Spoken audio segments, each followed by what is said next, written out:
بسم الله الرحمن الرحيم. اللهم إنك كلفتني من نفسي ما أنت أملك به مني، وقدرتك علي وعلي أغلب من قدرتي، فأعطني من نفسي ما يرضيك عني، وخذ لنفسك رضاها من نفسي في عافية. اللهم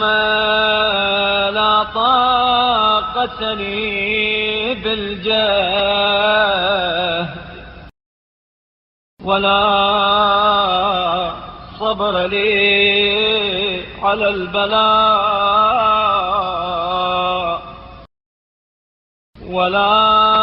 قوة لي على الفقر، فلا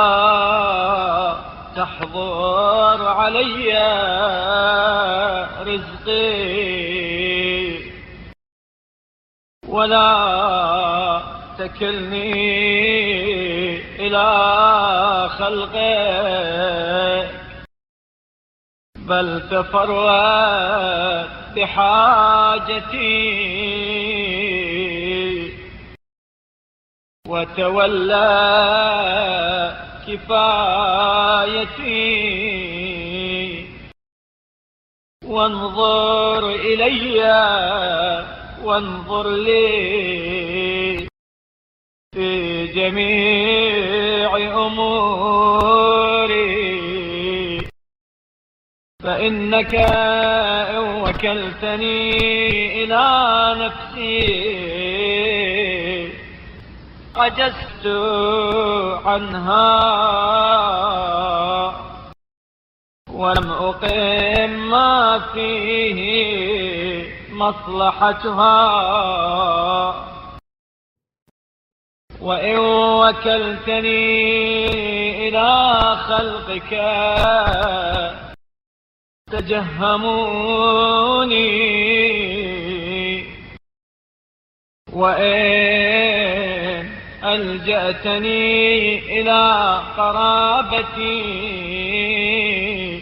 حرموني، وإن أعطوا قليلا نكدا، ومنوا علي طويلا، وذموا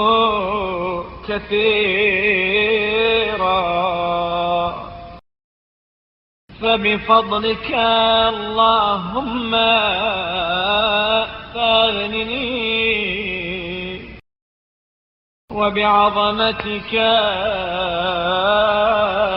فانعشني، وبسعتك فابسط يدي، وبما عندك فاكفني. اللهم صل على محمد وآله، وخلصني من الحسد، واحصرني عن الذنوب،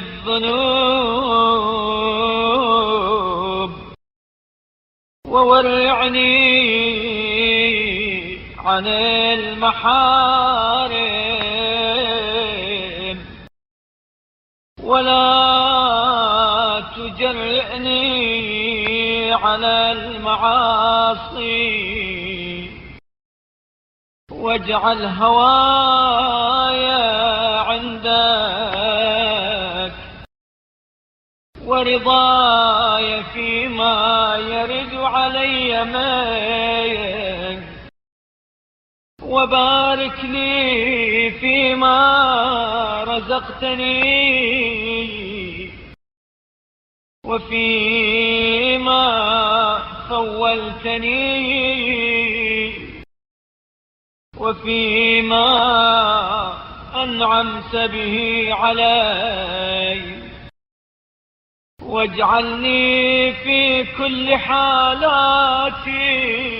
محفوظا مكلوءا مستورا ممنوعا معاذا مجارا. اللهم صل على محمد وآله، واغض عني كل ما ألزمتني وفرضته علي له في وجه من وجوه طاعتك، أو لخلق من خلقك، وإن ضعف عن ذلك بدني ووهنت عنه قوتي، ولم تنله مقدرتي، ولم يسعه مالي ولا ذات يدي. ذكرته أو نسيته هو يا ربي مما قد أحصيته علي، واغفلته أنا من نفسي، فأده عني من جزيل عطيته وكثير ما عندك، فإنك واسع كريم،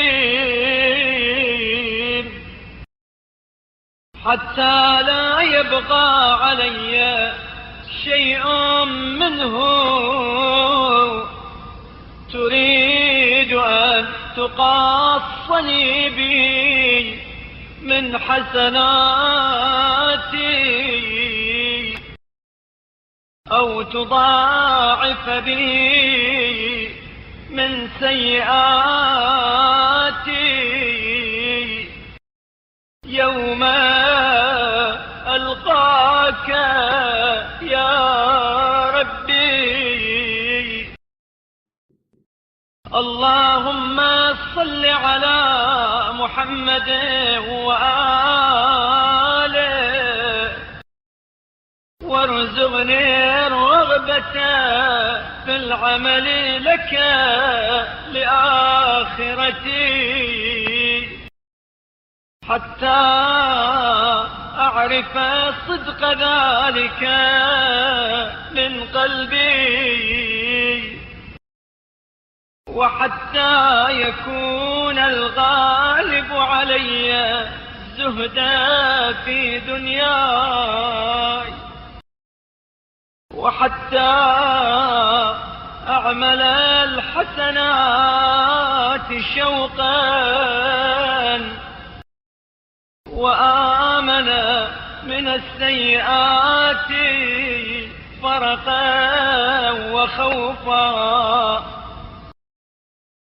وهب لي نورا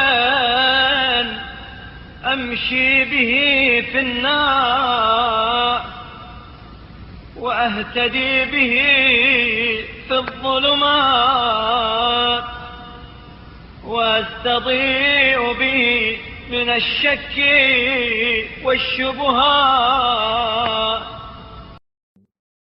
اللهم صل على محمد وآله، وارزقني خوفا غم الوعيد، وشوقا ثواب الموعود، حتى أجد لذة ما أدعوك له، وكعبة ما أستجير بك منه. اللهم قد تعلم ما يصلحني من أمر دنياي وآخرتي، فكن بحوائجي حفيا. اللهم صل على محمد وآل محمد، وارزقني الحق عند تقصيري في الشكر لك، بما أنعمت علي في اليسر والعسر، والصحة والسقم، حتى أتعرف من نفسي روح الرضا وطمأنينة النفس مني، بما يجب لك فيما يحدث في حال الخوف والأمن والرضا والسخط والضر والنفع. اللهم صل على محمد وآله، وارزقني سلامة الصدر من الحسد، حتى لا أحسد أحدا من خلقك على شيء من فضلك، وحتى لا أرى نعمة من نعمك على أحد